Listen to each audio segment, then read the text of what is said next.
Ya, halo Sobat Investor, berjumpa lagi bersama kami dalam program Tiket Talk edisi Jumat 8 Mei 2026 bersama saya Taufan Sukma. Sobat Investor, sebagaimana kita ketahui bersama, indeks harga saham gabungan atau IHSG sepanjang pekan ini berhasil menjaga konsistensinya untuk bertahan di zona hijau dengan segala sentimen positif yang tersedia di pasar. Terakhir pada perdagangan kemarin, 7 April 2026, IHSG kembali menguat sebesar 81,85 poin atau 1,15% menuju level 7.174,32. Bahkan kalau kita melihat data perdagangannya di sepanjang perdagangan atau mungkin di sesi 1, indeks bahkan sempat merangsek masuk ke level psikologis di atasnya yaitu 7.200-an dengan bercokol di posisi 7.207,07 sebelum akhirnya membentuk titik equilibrium baru di kisaran atas 7.100-an. Tren positif ini hingga perdagangan berakhir tercatat sebanyak 370 saham terpantau menguat, 315 saham melemah, dan 274 saham bergerak stagnan. Nilai transaksi juga memperlihatkan bahwa perdagangan cukup ramai dengan nilai transaksi mencapai 22,7 triliun rupiah dengan melibatkan 39,6 miliar saham yang diperdagangkan. Lalu kondisi yang seperti ini kira-kira kekuatan apa atau sentimen utama apa yang bisa menopang indeks sehingga bertahan di zona hijau dalam 4 hari berturut-turut di pekan ini?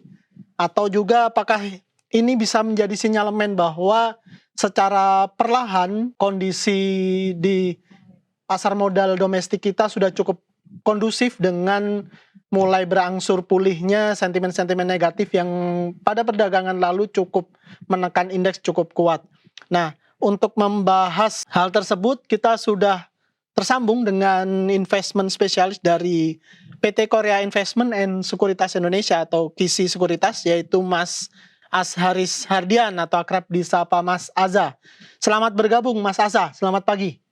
Selamat pagi Mas Taufan, terima kasih. Gimana kabarnya hari ini atau pekan ini, sudah cuan berapa ini dengan indeks bertahan terus di zona hijau? 4 hari ya Mas ya. Iya betul. Mungkin langsung saja ya masuk ke pembahasan. Nah, ini menurut Mas Aza sendiri kira-kira sentimen utama apa yang bisa membuat indeks cukup konsisten berada di zona hijau, walaupun mungkin sentimennya tentu nggak hanya tunggal gitu ya, tapi kira-kira yang paling utama apa Mas untuk bisa membantu indeks bertahan di zona hijau dalam 1 pekan ini?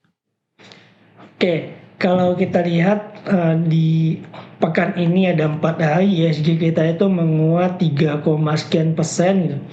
Dan secara likuiditas pun pada perdagangan kemarin hari Kamis itu memang mencapai di atas 20 triliun rupiah gitu. Nah, kalau kita lihat sebenarnya sentimen dari eksternal pun sebenarnya cukup kuat.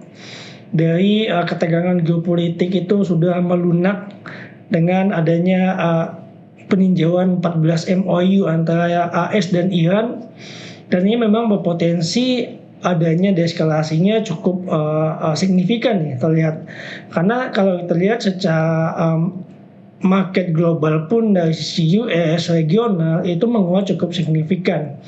Dan kita lihat di regional dari Korea Selatan itu memang sudah mencapai all time high gitu ya. Pada perdagangan Rabu mereka naik 6%, sempat disuspend gitu karena kenaikannya.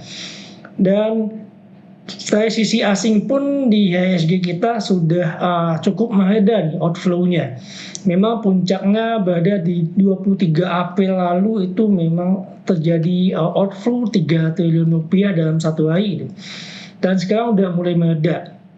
Nah, ini sebenarnya kalau kita lihat yang menjadi tekanan di April itu adalah outflow dari banking gitu. Nah, di awal Mei ini sudah terlihat asing tuh udah mulai masuk lagi nih ke banking. Itu saya lihat dari BRI asing udah mulai masuk lagi. Apalagi perdagangan kemarin banking big bank itu naik cukup signifikan, bahkan ada yang mencapai 5%. Jadi ini di atas support 6.900 IHSG rebound, nanti akan tadi Mas Taufan sebutkan di 7.120 juga konsisten di atasnya, bahkan kita optimis lagi nih di 7.230 nih IHSG nanti. Ya. Nah, terkait dengan optimisme tadi bahkan, bisa masuk ke 7.200-an. Nah ini kalau kita sedikit mengutip di kalangan analis, teknikal nih menganggap memang di level 7.120 ini kalau bahasanya apa ya, rest break gitu yang kemudian jadi patokan ketika itu sudah terlewati, indeks memang diharapkan cukup kuat untuk kembali naik ke level atas. Nah ini apakah memang ada arah ke sana bahwa dalam beberapa waktu ke depan, sepertinya bisa kita harapkan indeks untuk mengamankan level psikologis di level di lebih atasnya, misalkan 7.300 atau 7.400 gitu? Oke, kita lihat ISG sudah breakout di level 7.120 dan itu udah valid kemarin perdagangannya closing di 7.170-an.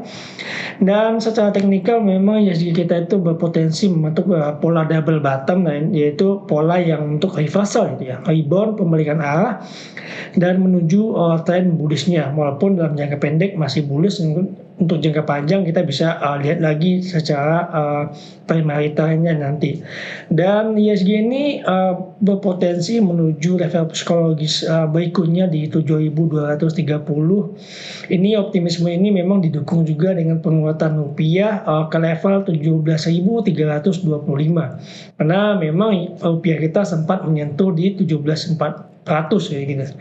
Dan ini memberikan juga bahwa kepastian asing, stabilitas rupiah itu terjaga, karena melemah pun mata uang itu sebenarnya nggak apa-apa gitu, dengan catatan pelemahannya itu adalah melandai atau stabil gitu.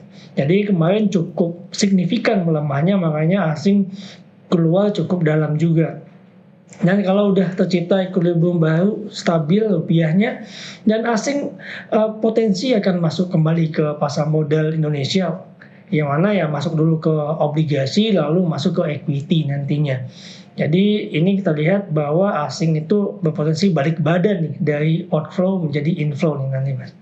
Baik. Nah ini lagi-lagi kita ngomongin optimisme nih bahwa walaupun memang, nilai tukar rupiah kalau secara nominal kita masih melihat dia di level rendah ya, masih 17.300 sekian atau sampai 17.400 gitu. Tapi kemudian yang, bisa jadi optimisme bahwa tren penurunan ini paling nggak sudah cukup stabil gitu ya, nggak volatile gitu ya Mas ya? Betul sekali Mas.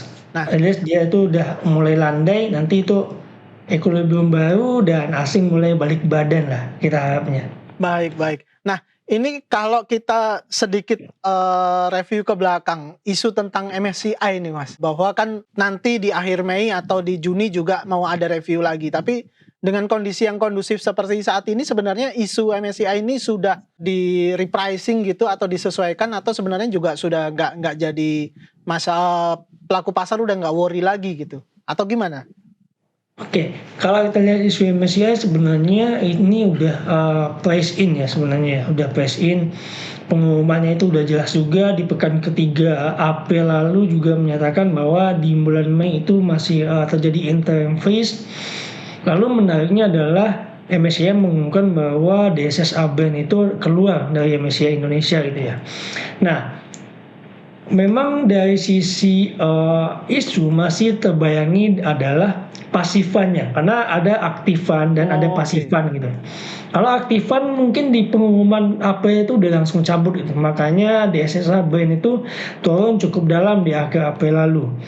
Dan yang tersisa memang masih pasifan gitu ya, yang memang benchmark bukan ETF atau reksadana yang manajer investasinya secara aktif, jadi memang yang pasif gitu.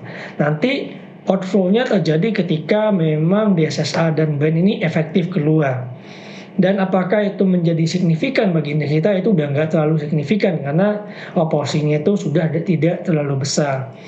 Dan isu yang kita penting juga untuk dicermati adalah US itu sudah menyatakan bahwa operasi Epic Fury-nya itu sudah selesai gitu ya. Jadi itu juga yang menambah optimisme dari pasar setelah nanti MSCI di tanggal 12 itu efektif seperti itu Mas.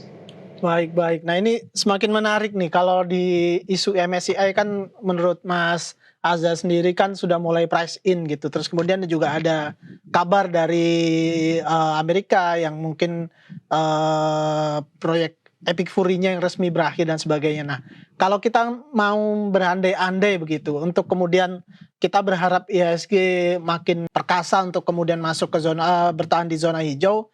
Ini kira-kira sentimen utama apa sih yang bisa jadi game changer gitu? Apakah kemudian memang kondisi geopolitik di Selat Hormuz kah yang menjadi game changer atau ada hal lain apa yang bisa kita harapkan untuk kemudian semakin membuat pasar ini kondusif dan mungkin investor asing yang seperti Mas Azza tadi bilang udah mulai nggak ragu lagi gitu untuk balik badan dan capital inflow gitu. Oke, yang bisa kita tunggu juga adalah di tanggal 15 Mei nanti gitu. Itu ada pergantian dari Chairman of the Fed gitu. Jadi Jerome Powell itu keluar dan Kevin Warsh itu masuk. Dan kenapa ini perlu kita cermati? Ini akan mengubah arah bagaimana tone dari kebijakan moneter AS nanti. Karena bagaimanapun kebijakan moneter AS itu juga akan mendapatkan artikelnya ke Indonesia, ada dampaknya ke Indonesia dan regional, yaitu menarik kita cermati. Itu bisa juga asing juga masih menunggu juga nih nanti kebijakannya bagaimana nih, karena pelantikannya tuh pergantian itu di tanggal 15 Mei nanti. Dan memang kalau kita lihat yang dicermati adalah selain itu peninjauan dari geopolitik ini ketika nanti MOU-nya sudah selesai ditinjau dan memang kita harapnya memang damai, itu akan menambah dorongan lagi bagi pasar modal atau capital market secara global dan spesifik di Indonesia itu untuk menguat gitu. Karena kalau kita lihat pun cuma IHSG sih yang ketinggalan. US itu menguat cukup tinggi, regional itu menguat cukup tinggi. Nah, Indonesia doang nih yang agak ketinggalan gitu. Jadi sebenarnya kita punya upside yang lebih besar nih ke depannya, Mas. Baik, baik. Nah, ini menarik nih. Sayang karena waktu yang terbatas. Mungkin satu pertanyaan terakhir yang mungkin Mas Azza bisa elaborasi gitu bahwa dengan kondisi market yang masih demikian cukup positif, tapi kemudian juga ada banyak hal yang perlu dicermati begitu. Kira-kira apa yang perlu dilakukan oleh investor? Masih wait and see kah? Atau kemudian ini udah time to buy atau mungkin hold on dulu atau seperti apa menurut Mas Azza? Dan mungkin kira-kira kalau untuk berkaitan dengan masuk ke pasarnya, adakah rekomendasi baik sektor maupun saham yang sepertinya layak untuk kita pertimbangkan gitu? Oke, kalau dari sisi sektor yang bisa kita cermati adalah ketika ini kan outflow-nya udah mulai mereda ya Mas. Jadi kalau nanti inflow itu yang paling duluan yang mendapatkan sengatan dari capital asingnya itu adalah perbankan. Karena memang ya terjadi penurunan cukup dalam dan yang paling liquid gitu. Nah, ketika inflow terjadi ke perbankan, memang sektor banknya ini akan bergerak mungkin searah nih, secara sektoral gitu. Nah, kita bisa cermati lagi bank yang mana yang menarik kita cermati gitu. Ya big cap tentu teman-teman juga bisa cermati apakah itu untuk long term atau mid term gitu ya.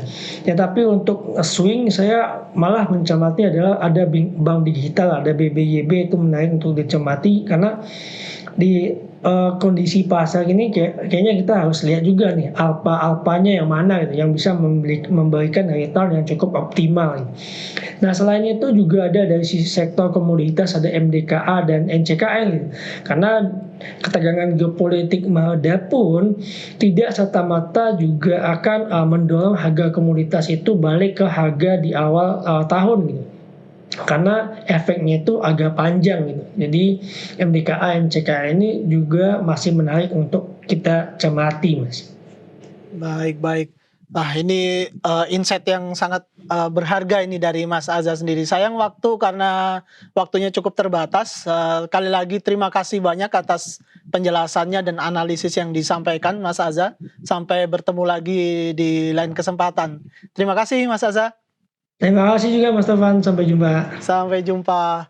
Baik Sobat Investor, demikian penjelasan dan analisis dari investment spesialis dari PT Kisi Sekuritas, Mas Azaris Hardian atau akrab dipanggil Mas Aza. Semoga yang disampaikan tadi bisa menjadi insight lebih atau setidaknya second opinion yang bisa turut dipertimbangkan oleh Sobat Investor sekalian dalam menyusun strategi investasi untuk perdagangan pada pagi hari ini. Terkait dengan itu, kami selalu sampaikan bahwa setiap keputusan berinvestasi, baik itu jual maupun beli saham, itu sepenuhnya berada di tangan Anda, Sobat Investor. Maka yang bisa kami sampaikan adalah bijaklah dalam berinvestasi. Sekian dari kami, saya Taufan Sukma, sampai jumpa.